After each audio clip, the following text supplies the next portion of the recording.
Well. Ladies and gentlemen, it is a good day indeed because Vsauce has finally dropped, okay? Vsauce, we know we wait like 9 months or so for an upload, usually sometimes a year.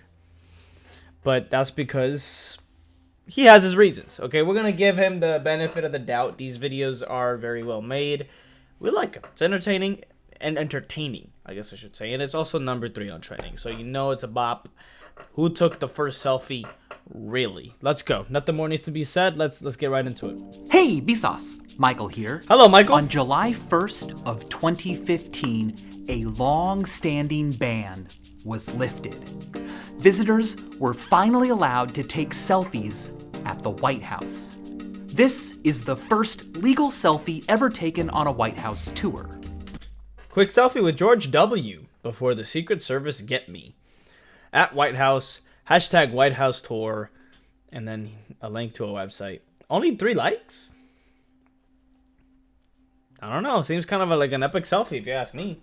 July 1st? But a year before the ban was lifted, in February of 2014, I met with the president and secretly took an illegal selfie while on the toilet in the West Wing. Ha! Thanks, Obama. Classic Michael. Why am I admitting to this crime now? Well, it's time for the truth. Who took the first selfie? Okay, let's get into it. Very few people would call this a selfie, but it is the oldest known self-portrait. A depiction someone made of themselves that includes head and shoulders. It was sculpted more than 3,000 years ago by Pharaoh Akhenaten's first chief royal sculptor, a guy named Beck. And so that guy Beck, he sculpted this, and it's of himself? How do we know he did? Well, I'm guessing that's just the way that the story goes. That's how it's written down somewhere. People just know he wrote it, I'm guessing. To himself, Beck sculpted his wife, Taharet, making this also a contender for oldest known Ussie. Ooh. But the roots of the selfie go back further than this. We have been making things that resemble ourselves in whole or in part, intentionally or not, for as long as there's been cause and effect. Just looking into a pool of water creates a kind of selfie, a primitive, ephemeral one that you can't preserve or send to anyone, but it is undeniably an image of the self made by the self. Even the earliest life forms on Earth were capable to some degree of self-discrimination. They could differentiate themselves from the environment around them. They have inside them, in some chemical form, a crude, pre-conscious sense of themselves. I call things like that a first-wave selfie. First-wave selfies are unintentional, automatic, or accidental resemblances something makes of itself in whole or in part, like prehistoric human footprints or the mental images animals have of their own bodies. The first big leap in selfie history, the second wave. So would an animal not know what its own body looks like until it looked into like the reflection of water? So up until that moment where they look at the pond, that must be so creepy if you're an animal. Imagine you're going down to take a sip and then you see a face. And imagine if you don't have the capabilities to discern between that being another animal or that being your own face. And at first, they get creeped out. I remember watching this video about a bear who they put up a mirror on a tree somewhere in the woods, and he freaked the fuck out. He started like fighting the mirror. He was like, and then he fucking like just like took it down, like completely broke it off of the tree. And then that's when he was like calmed down, because he was like, okay, I think the threat has escaped. But it completely startled him because he thought it was just a completely different bear, just like out there in the middle of the wood, like just spawned out of nowhere. And it must be so creepy. Like, imagine what that feels like when you can't discern and like acknowledge that it's just yourself. Began with the first intentional depictions of oneself. Second wave selfies include everything from Chauvet Cave's 32,000-year-old hand stencil prints to the paintings of Jan van Eyck and Judith Leister. But in the 19th century, self-depiction changed in another major way. A technology emerged that allowed likenesses of the self to be made faster and with less skill that seemed more accurate, less mediated, and more indexical than ever before. Photography ushered in the third wave selfie.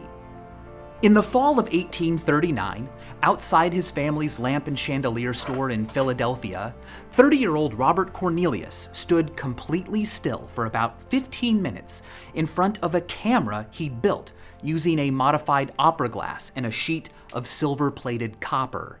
The result was a significant image. It can be found on his gravestone in Philadelphia's Laurel Hill Cemetery. The Smithsonian calls it the first selfie. But they also don't. In that same fall of 1839, a man named Henry Fitz Jr. took a photograph of himself in Baltimore. Smithsonian Magazine and pretty much everyone else has called Cornelius's selfie the first. But in I've their heard of Robert archives, Cornelius. the Smithsonian calls Fitz Jr.'s the first. The reason for this confusion is that, honestly, we don't know which of these came first. All we can be sure of is that neither of them is the first.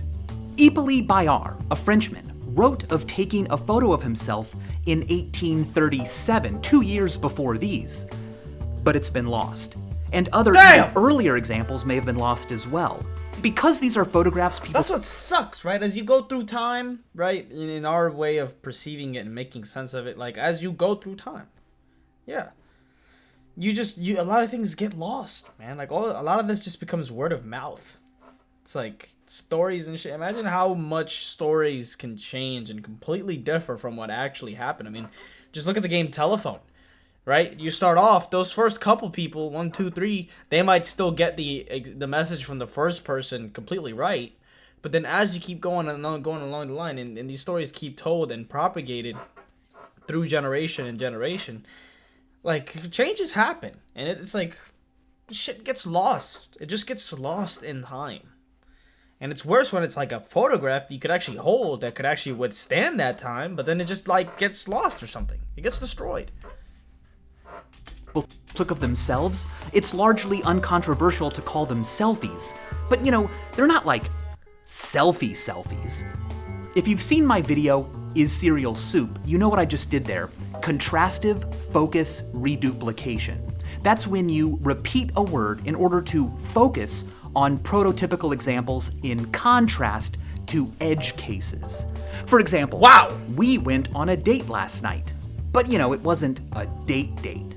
In that statement, I'm contrasting what I did last night, which might have been a date, to a true date, which is obviously a date. Okay, anyway, the point is, no one called these selfies when they were taken. They were photographic self-portraits. The word selfie wouldn't even exist for another 160 years after they were taken. So, at some point between this and this, our relationship to self-depiction changed, and our vocabulary had to expand to discuss it. What rough beast emerged to make the coining of selfie necessary? Rough beast. Well, let's keep going. Around 1846, Czech photographer M.V. Lobathal took the earliest known selfie with a mirror. This, of course, would become a classic selfie technique. Mirrors provided an easy, early way to capture the self with a camera. But in my opinion, this mirror selfie from around 1900 is the most arresting. I think you die at least 3 times. Once when your body stops living, again, usually sometime later when your name is spoken for the last time. But now, thanks to photography, more and more of us are able to save ourselves from the third, the last time an image of you is seen. Does that account for the video? Identity of this I'm guessing it's video. Is unknown. That makes it the oldest known selfie taken by a person whose name we have forgotten. This is the oldest known example of the classic outstretched arm selfie technique. It was taken by Joseph Byron in 1909. Shouts out Images Byron! like these were a significant step toward the eventual fourth wave Yo, look selfie. at my boy's drip. Look at his shoes. So sharp and pointy. Look at his. He's got the classic, like, little, you know, he looks like a like he looks rich. This screams rich to me. Actually, like, he looks like he'd work on the railroad. He looks like he owned the railroad, right? He looks like J.P. Morgan. That's what you look. You know, that's you tell me. Envision and have an image in your head of a guy named J.P. Morgan. This is who I'm coming up with. This looks like the Monopoly guy. The presence of a camera or arms or poles in the shot, evidence of how it was made, are hallmarks of the modern-day selfie stereotype. For example, a 2013 ad campaign for the Cape Times reimagined famous historical photographs as selfies, and in every single one, an arm connecting the subject to the camera was used. 5 years after Byron's armed selfie, Anastasia Nikolaevna Romanova, the youngest daughter of Tsar Nicholas II and great-granddaughter to Britain's Queen Victoria and Prince Albert, took this photo of herself. She was 13 years old at the time, so many have claimed it to be the first selfie ever taken by a teenager. Ooh. But that's not true. Not In true. 1852, Oh, damn. 61 years earlier, British chemist William Henry Perkin took this photo of himself when he was just 14. However, What? Yo, we just watched that video, right? That people used to look older back then? That guy does not look 14! That guy looks like he's 21, at least. even though Anastasia wasn't the first teenager to take a selfie, in another way, she was. Unlike Perkins, whose shot feels like a self-portrait, she took pictures that feel much more like we today would call selfies. The photos Wow. she took were personal. She sent them to friends to share her mood and daily life. Here she is posing with fake novelty teeth in 1915 or 16. That's 4 so cool. years after taking this famous selfie, her camera was confiscated. Aw. And not long after, Bolshevik revolutionaries executed her and her entire family together in a basement. Conclusive evidence of her death in 1918 wasn't uncovered until 2007. Although her work was cut short, she pioneered the use of photography as a social behavior, as a way to communicate, not just commemorate. Almost to She's- document, right? Document your life, your life. Self-documentation, like autobiographies and that. Like, just, like, through some sort of medium, sharing with people bits and pieces about yourself. That's so dope. Has been called the Kardashian. It's not dope of that her she day. died. But despite her influence, she was more of a trendsetter for hairstyles than photography. She didn't usher in a worldwide shift in behavior where young people everywhere started taking selfies. Camera manufacturers didn't rush to make self-portraiture easier, and articles weren't written about how great or how scary it was that young people were taking pictures of themselves. Though the modern-day selfie still wasn't born, it continued to gestate and kick within the womb. One such kick was the use of sticks and poles to activate a camera's shutter. In 1925, newlyweds Arnold and Helen Hogg used a long pole to take this picture. In 1934, Helmer Larsen used a fallen tree branch to snap this selfie with his wife Naomi in Sweden. On Where Reddit, do you find these pictures? Chooch37 shared his grandfather using a selfie stick in the late 1940s. Here's one from 1957. And going back to 1920, here's Joseph Byron taking a handheld photograph with others. I mention this image because a second camera captured how it was taken, Oh, giving us an early shit. depiction of what is now the recognizable human selfie pose. That's dope. Now, what I think makes this image so significant That's so cool. Look is at that it- fucking box. Imagine having to carry that. How much do you think that weighs? But look at that fucking box. These are the first people taking a... How do you go about... What do you think was the words that were exchanged to, like, come about describing this idea? Like, hey, yo, guys, let's go take a picture. Let's go take a picture together. Right? Because would it have been that common to say that? Let's go take a picture together? I wonder how that conversation went. It's another early taste of the selfie as we know it today. As Jens Ruschitz pointed out in exploring the selfie, if you Google self-portrait, you get a lot of self-portraits. There's only one image that shows someone making a self-portrait, Norman Rockwell's famous triple self-portrait. But if you Google selfie, a lot of what you get aren't selfies. They're pictures of people taking selfies. For the selfie as we know it today, the pose of taking one is just as, if not more salient, than the actual result.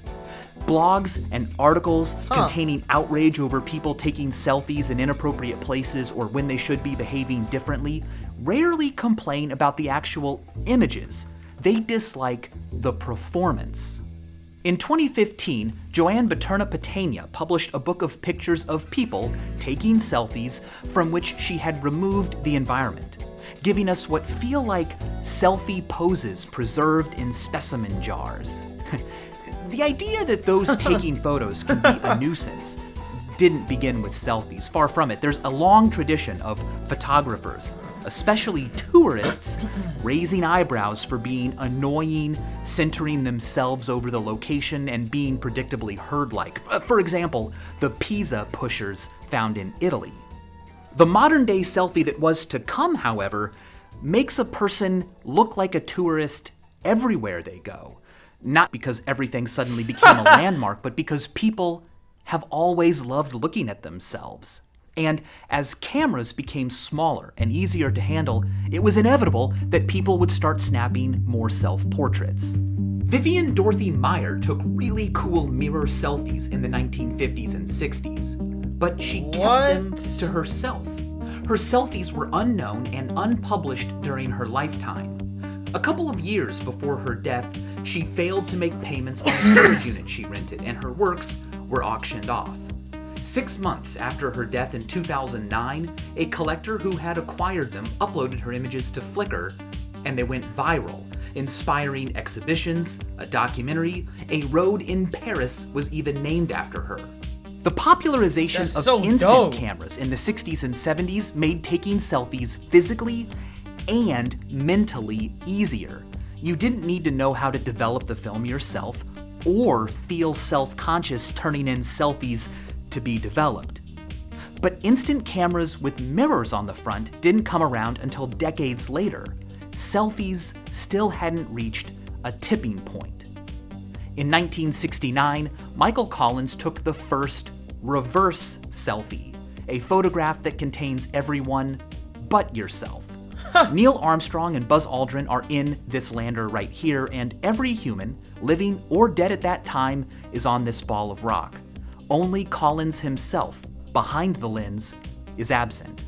In 1983, Hiroshi Ueda submitted a patent for a... Well, if you're going by that, technically the people on the other side of that rock, right? But I'm not going to take it away from it. I'm not going to take it. We're going to say it. We're going to give him to him. Telescopic extender for supporting a compact camera, an early selfie stick.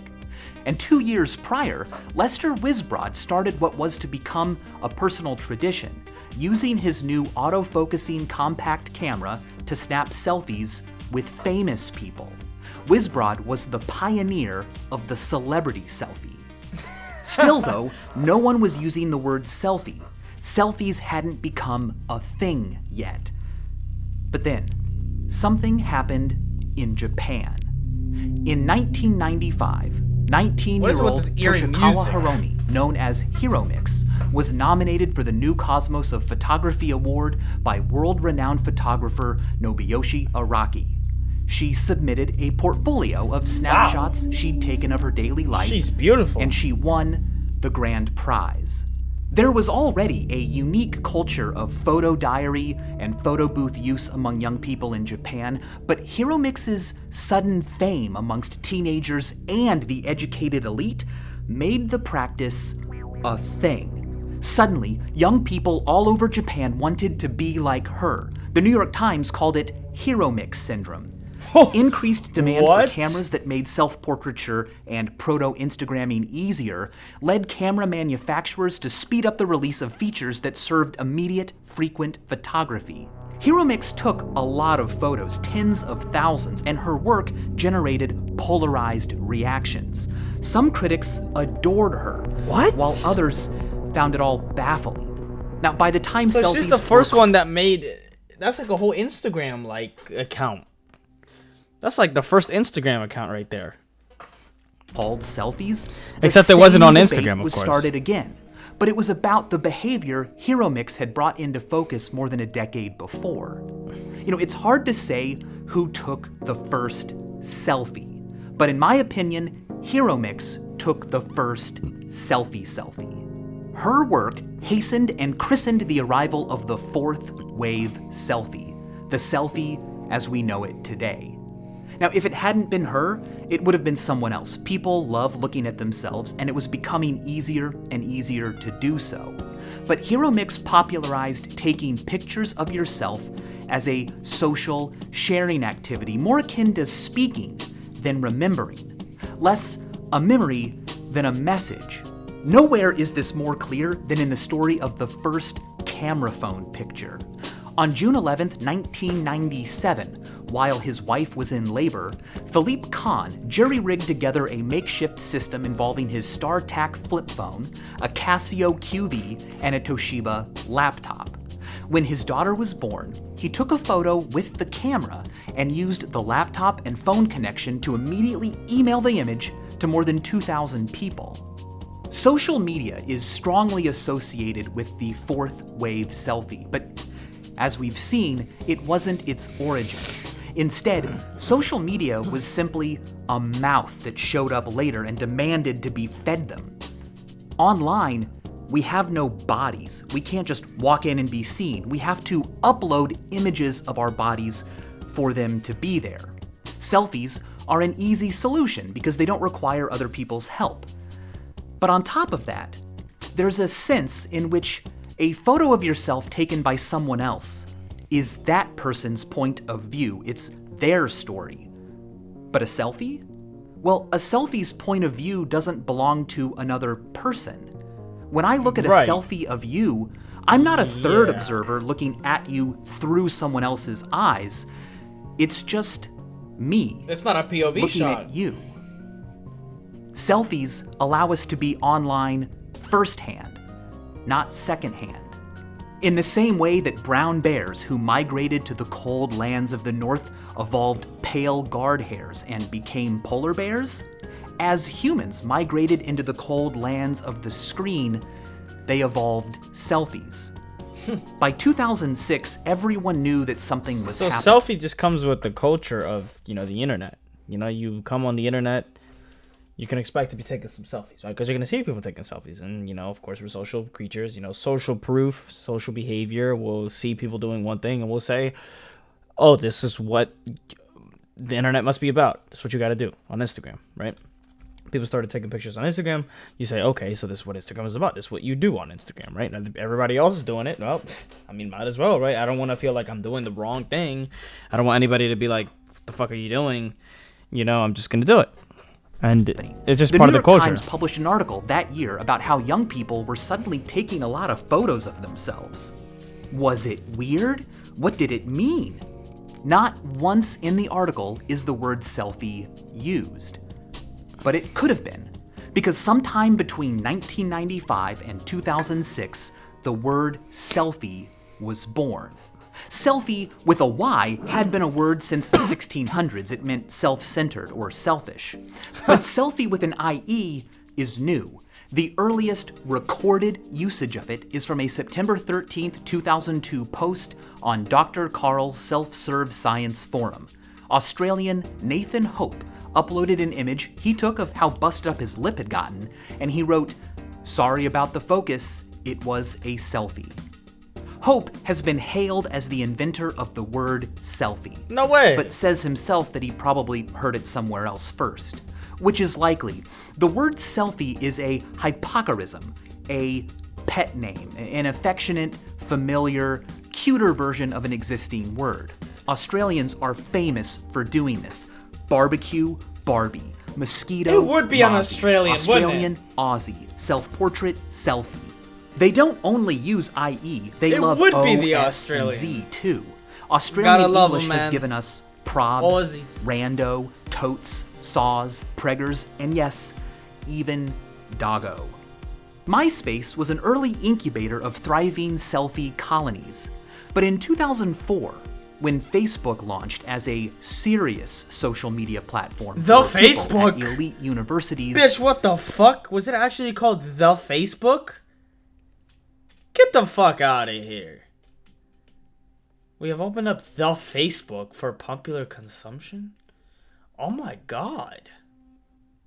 Facebook is limited to your own college or university, so you have to ring up all these universities? Mark. There was a brief feeling that selfies were falling out of favor.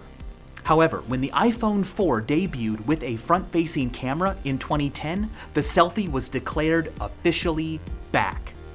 In 2013, usage of the word selfie had jumped 17,000% in the last year, and Oxford dictionaries declared it the word of the year. Everyone knew what a selfie was. We started calling things that existed before the word selfies as well. But that is an anacronym, a word used out of place in time.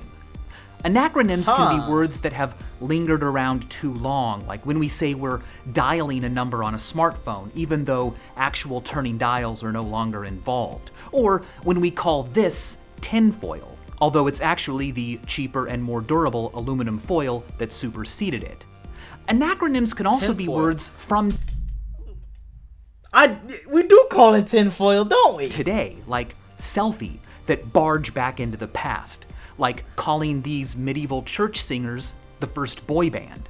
Nailing down the definition of a selfie in the modern sense is tricky, of course. Does a selfie need to be a photograph? If not, why? If so, do I need to be holding the camera? Does the use of a timer or a drone I'm not even touching mean that it's not a selfie, or just a different kind of selfie? Are humans a selfie since God made us in his image?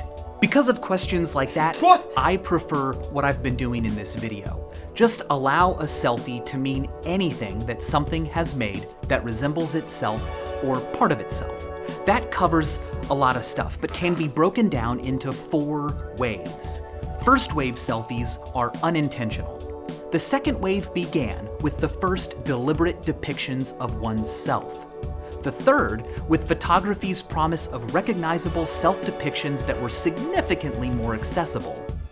The fourth wave is when selfies became a thing, a cultural phenomenon motivated by a desire not just to have images, but to be images.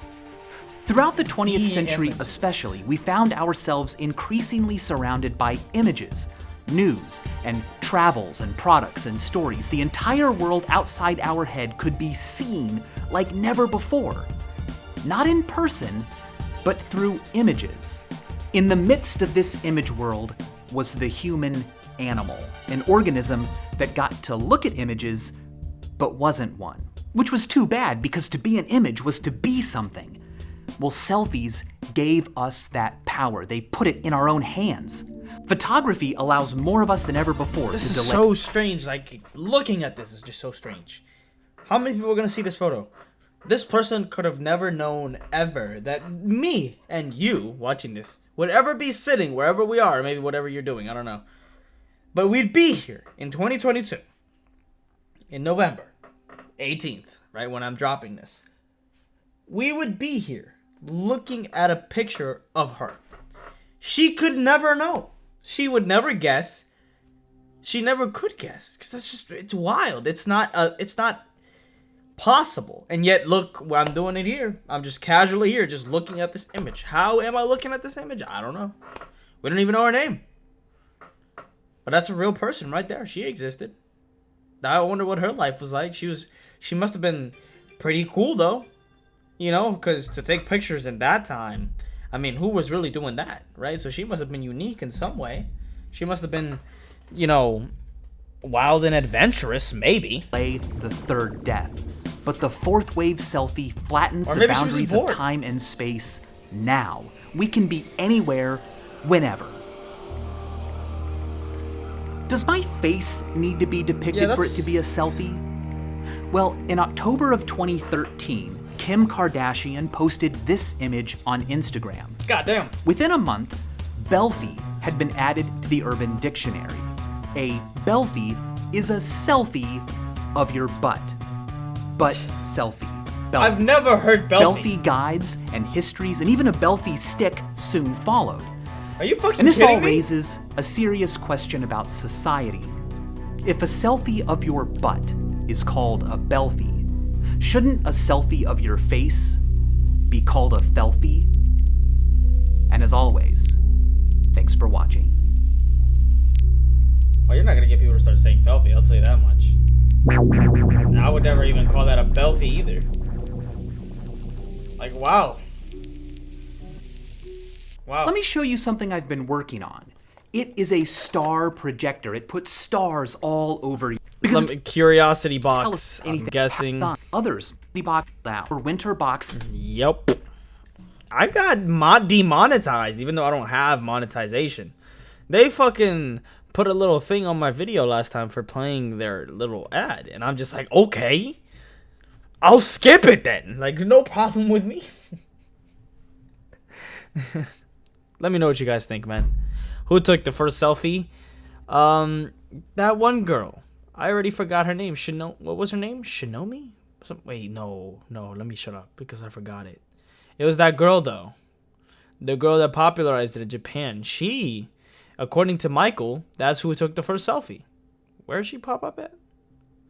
Jesus Christ, I can't find this. Nathan Hope, he said it. He popularized it, I guess. Maybe. Well, no, that's just the first time that you'd ever find it. But Hero Mix's sudden fame. Where did I get Shinomi from? It's her Hero Mix. Yeah, Hero Mix. That's a unique name. I'm just really bad with names. The fuck did I get Shinomi from? Am I racist? Where the fuck did I get that name from? What the hell? Anyway, shouts out Hero Mix popularizing the selfie. Right, we're gonna give you the honor. Even though you technically weren't the first one to do the, the individual things in and of themselves, like the selfie is the thing which is greater than the sum of its own individual parts, right? Because you can get the part, you can get the putting something of you on something else, capturing yourself on something, using a photograph machine to photograph yourself. That's, those are kind of like the definition of a selfie, but really, like he said, he put it in a good way, the first selfie, Shouts out Hero Mix. We're gonna give you the prize. Man, perfect explainer video. Yeah, they just feel awesome, man. Like, they're so rewatchable. That's what you love about Vsauce. 10 out of 10. Love this guy. Let me know what you guys want me to react to next. Subscribe and all that good stuff. And if you made it to the end, do say something, because I'll pin your comment in that. And I appreciate you. Okay? See you guys next time.